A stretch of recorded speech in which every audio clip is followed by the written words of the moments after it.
Once a mother decorated her nursery with pictures of grand cathedrals. She hoped for a child who would grow up to be a great architect.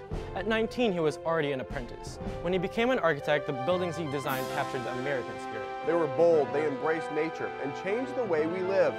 Frank Lloyd Wright realized the dream his mother had for him.